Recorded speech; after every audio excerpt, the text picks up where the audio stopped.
دو approaches کی بات کی تھی، ایک وہ ایویڈنس والا اور ایک مطلب کہ وہ عقل والا. تو اس میں میں یہ اس میں ریلیٹ کرنا چاہوں کہ جب مجھے دین کا بالکل سادہ سا نالج تھا تو ایک بار بات ہوئی کہ مرتد کو قتل کرنے کی، تو کزن بتا رہا تھا کہ مرتد ہو تو اسے قتل کر دیا جائے. تو میری اس ٹائم عقل میں وہ بات نہیں ہے. میں نے کہا کہ نہیں، ایسا میرے خیال میں نہیں ہو سکتا. اس نے حدیث وغیرہ دیکھے لیکن مجھے سمجھ آیا کہ یہ ایسا ہو سکتا ہے. تو اس کے بعد لیکن اگر عقل کے حساب سے دیکھا جائے تو اگر ہم جنس پرستی ہوئے پہلے میرے ذہن میں یہ چیز ہے کہ انسان کے اندر یہ چیز ہے، تو مطلب اللہ تعالیٰ نے رکھی ہے، آئی ہے، تو وہ اس چیز کو پرسو کر سکتا ہے. لیکن بعد میں جب وہ چیزیں ہوئیں تو مجھے کلیئر ہو گیا. تو اس میں یہ پوچھنا چاہ رہا تھا کہ ایک بات چیت میں نے ایک صاحب کو یہی ریفرنس دیا کہ اسے بھی میں نے یہ پوچھا کہ مرتد کے قتل کے، تو انہوں نے کہا کہ نہیں ایسا نہیں ہو سکتا. کہ میں نے کہا کہ بھئی جو روایتی فکر ہے وہ یہی کہتی ہے کہ اس کو قتل کر دیا جائے. انہوں نے کہا نہیں میں نہیں مانتا. حالانکہ روایتی فکر والے تھے لیکن کہتے ہیں کہ نہیں ایسا ہو نہیں سکتا. تو اس میں میں کہہ رہا تھا کہ جب وہ میں نے ان کو ایز اے یہ دلیل پیش کی تو میرے ذہن میں بھی یہ خیال ہے کہ صرف یہ جو عقل سے بات ہے اس میں بھی مجھے بھی جو ہم جس پرستی والا معاملہ ہے اس میں وہ غلطی لگی تھی کہ عقل تو یہی کہہ رہی تھی کہ یار یہ ہونا چاہیے. تو اس میں جب دین کے بارے میں ہم کسی کو اگر کہ ایز اے ریفرنس دیں یا پھر دین کے بارے میں خود سمجھنا چاہیں تو اس کو ایز اے مطلب کہاں رکھ سکتے ہیں ہم عقل کو، کہ آپ جو عقل آپ کو کچھ چیزیں بتاتی ہے تو اس کو ایز اے ریفرنس آپ رکھ سکتے ہیں یا پھر صرف ایویڈنس کی بیس پہ ہی، قرآن اور سنت کی بیس پہ ہی کریں گے؟ دیکھیے عقل کیا ہے. عقل کا مطلب یہ سمجھا گیا ہمارے ہاں کہ کوئی ہمارے پاس فیکلٹی ہے اندر ہمارے، جو استعمال کرنے سے ہم چیزوں کو سمجھ سکتے ہیں. پورا قرآن مجید خالی ہے کہ اس نے عقل کو فیکلٹی کے طور پر بیان نہیں کیا، خالی ہے. اب اس کے دو مطلب ہو سکتے ہیں کہ عقل کوئی چیز نہیں ہے، عقل صرف ایک پروسیس کا نام ہے، کوئی فیکلٹی نہیں ہے، کچھ نہیں ہے. میرے خیال میں ایسا ہی ہے. جو بھی میں نے فطرت کے اصول بتائے ہیں اس میں آپ کی پسند اور ناپسند بھی شامل ہے، اس میں آپ کا جو نفرت اور کراہت وہ بھی شامل ہے، اس کے اندر اس میں ذائقہ بھی شامل ہے، اس میں ذوق بھی شامل ہے. یہ سارا کچھ آپ کے پاس ہے جس کے استعمال کو ہم عقل کہتے ہیں.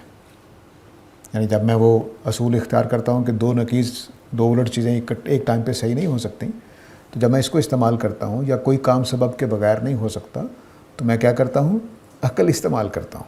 سمجھتے ہم یہ ہیں لیکن ہم اصل میں فطری اصول استعمال کر رہے ہوتے ہیں، اپنے اس پیدائشی علم کو استعمال کر رہے ہوتے ہیں جو اللہ نے ہمیں دیا ہے. اس کو عقل کہتے ہیں. اب جب یہ عقل کو ہم استعمال کر رہے ہیں تو اب عقل جو فلسفے نے دی وہ عقل مسئلہ پیدا کرتی ہے. وہ کیا ہوتا ہے؟ وہ یہ ہوتی ہے کہ ہم اپنے موجودہ علوم کو، اپنے موجودہ تصورات کو عقل کی جگہ رکھ دیتے ہیں. مثلا پرانے لوگوں کا خیال یہ تھا کہ جو چیز حرکت میں ہو اس کو ہم جان نہیں سکتے. جو چیز حرکت میں ہو اس کو ہم جان نہیں سکتے. تو چنانچہ وہ علم جو خود تبدیل ہوتا رہے وہ بھی غلط ہوگا. جو چیز سٹیٹک نہ ہو، کھڑی ہوئی نہ ہو، اس کو ہم جان نہیں سکتے. اس سے ایک نتیجہ نکلا کہ جو رائے میں تبدیل کرتا ہو اس کا علم ناقص ہے.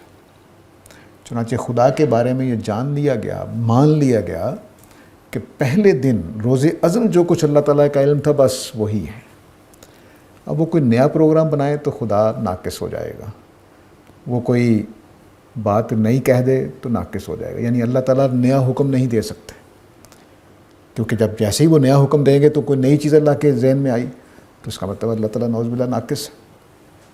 جبکہ قرآن مجید میں واضح لفظوں میں لکھا ہوا ہے کہ وہ اپنے الکتاب میں یمحو و یثبت، لکھتا بھی ہے مٹاتا بھی ہے. تو اس کا مطلب ہے کہ اللہ تعالیٰ بھی اپنے ہاں اس روزانہ یہ کام کر رہے ہیں. قرآن کہتا ہے کل یوم ہوا فی شان، ہر روز وہ ایک نئے کام میں ہے. تو ہم نے کیا کیا کہ پہلے ایک تصور بنایا کہ جو چیزیں چل رہی ہیں اس کا ہم علم نہیں سیکھ سکتے. اس سے ہمارے ذہن میں یہ اگلا فلسفہ پیدا ہوا کہ جو چیزیں تبدیل ہوں وہ صحیح علم نہیں ہے، اس میں نقص پایا جاتا ہے.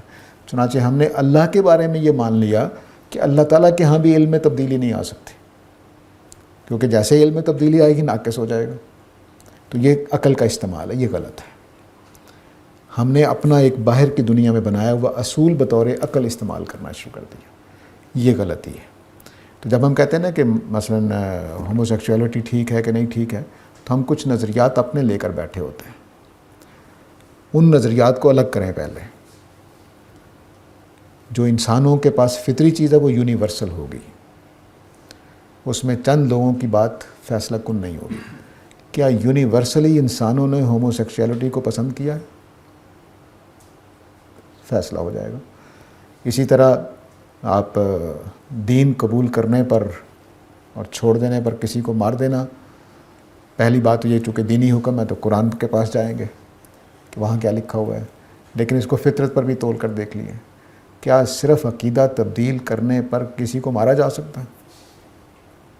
کیا یونیورسلی یہ ایکسیپٹ کرے گی ہماری عقل؟ نہ اللہ نے کیا نہ ہماری عقل نے کیا.